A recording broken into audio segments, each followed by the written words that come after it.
Chinese residents now looking for new housing are increasingly those with real needs, like getting married or welcoming a new family member.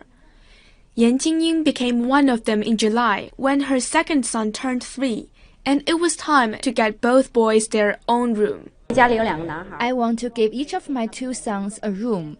We just heard that the central bank will lower the reserve requirement ratio, and that made us really happy because we think it will help us get our loan more quickly. One of my friends just got a new home, and he got his loan approval in 3 or 4 months. I hope I can get one in a month. It has been 5 years since China began keeping an eye on speculation in the real estate market. Major cities in China like Beijing, Shanghai, Guangzhou, and Shenzhen have rolled out a series of new measures to regulate and control the property market this year.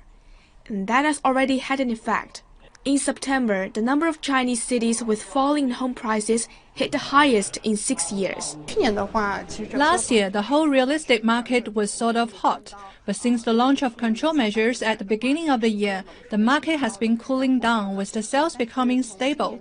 Since China first stated that houses are for living, not for speculation, home buyers' motivations have changed. They figured out that housing prices may not continue to rise in the future, so they are no longer looking at home buying as an investment. Instead, they are buying them to actually live in. One result is that new apartment designs are now emphasizing more functional rooms. Data from Beike show that the average age of China's home buyers this year is between 36 and 38 in Beijing, Shanghai, Guangzhou, and Shenzhen. That's 2 or 3 years later than the average age of buyers in 2018. And many tenants have now rented for more than 10 years. The market changes mean the whole real estate sector is undergoing a reshuffle. The previous high turnover and high debt model won't keep a company alive anymore. Real estate firms need to adjust their business models and focus on more stable operations. The industry may not generate that much profit in the future, so they should control their leverage and plan more carefully. Well-financed central and state-owned companies will enter the housing market to provide more affordable homes for young residents. The trend lines during the past 5 years clearly illustrate China's commitment to tapping down the speculation in the market. Houses are for living in, not for speculation, which was reiterated at the Central Economic Work Conference concluded last Friday. For the first time, the conference introduced the concept of anticipation guidance, indicating that new actions to control the market are on the way. China's urbanization will provide a boost for another 10 or 15 years. So this is a long-term policy to maintain the stability of the real estate market, from demand to sales, land supply, and pricing.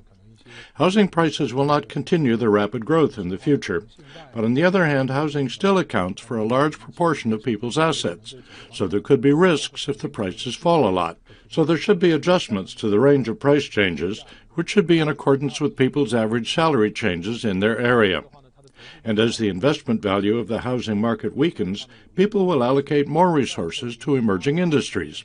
That will support sustainable economic growth with upgrading industrial structures.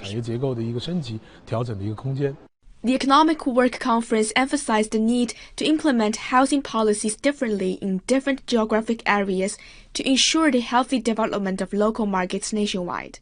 Shao says that in key urban areas where young people can face substantial housing pressure, the supply of long-term rental housing should be improved. Plans for that are fueling what a blue book released by Ziru Research calls a golden decade for China's rental housing market, which it says will be worth nearly 10 trillion yuan by 2030. Zhang Shixuan Money Talks.